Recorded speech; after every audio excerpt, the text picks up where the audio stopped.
CMR shopping mall ప్రపంచ స్థాయి shopping అనుభూతి ఇప్పుడు మన పార్వతీపురంలో డిసెంబర్ 5న గొప్ప ప్రారంభం.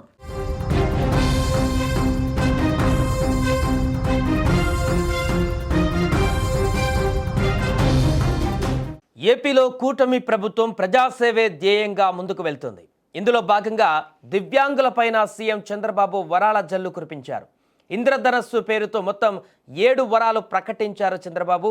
7 వరాలలో భాగంగా ఆర్టీసీ బస్సులలో ఉచిత ప్రయాణ సౌకర్యాన్ని కల్పిస్తామని భరోసా ఇచ్చారు.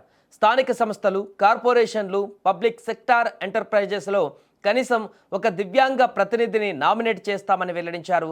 ఎన్నికలలో ఎవరు గెలవకపోతే ఎక్స్ అఫిషియో మెంబర్ పదవిని కేటాయిస్తామన్నారు. దివ్యాంగులు రాజకీయాలలో రాణించి ప్రజాసేవ చేయాలనే ఆలోచనతోనే ఈ నిర్ణయం తీసుకున్నట్లుగా వివరించారు. దివ్యాంగులకు ప్రత్యేక ఆర్థిక రాయితీ రుణ పథకాన్ని పునరుద్ధరిస్తామన్న చంద్రబాబు ఇందుకు 19 కోట్ల వ్యయమవుతుందని అంచనా వేశారు. ఇక షాప్ ద్వారా అన్ని క్రీడా కార్యక్రమాలు, టాలెంట్ డెవలప్మెంట్ పథకాలను అందుబాటులోకి తీసుకువస్తామన్నారు. ఇక వీటితో పాటు వినికిడి లోపం ఉన్న వారికి బాపట్లలో ప్రత్యేక డిగ్రీ కళాశాలను కూడా ఏర్పాటు చేస్తామన్నారు.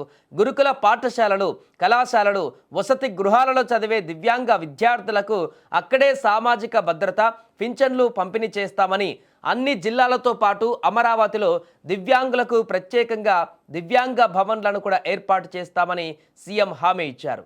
ఇక క్రీడారంగాలలో కూడా రాణించేలా కృషి చేస్తామన్నారు. ఈ సందర్భంగా ఇందుకోసం విశాఖలో 23 ఎకరాలలో national centre for disability sports స్టేడియంను నిర్మించి క్రీడల్లో రాణించేలా ప్రోత్సాహం కూడా అందిస్తామన్నారు. వీటితో పాటు ఎడ్యుకేషన్లోనూ సత్తా చాటేలా మెగా డిఎస్సి ద్వారా 2260 స్పెషల్ ఉపాధ్యాయుల పోస్టుల భర్తీ చేస్తామంటూ కూడా సీఎం హామీ ఇచ్చారు.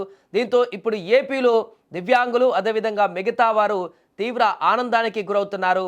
ఒక్కసారిగా ఇన్ని వరాలు కురిపించడంతో ముఖ్యమంత్రి చంద్రబాబు నాయుడు పైన ప్రశంసలు కురిపిస్తున్నారు.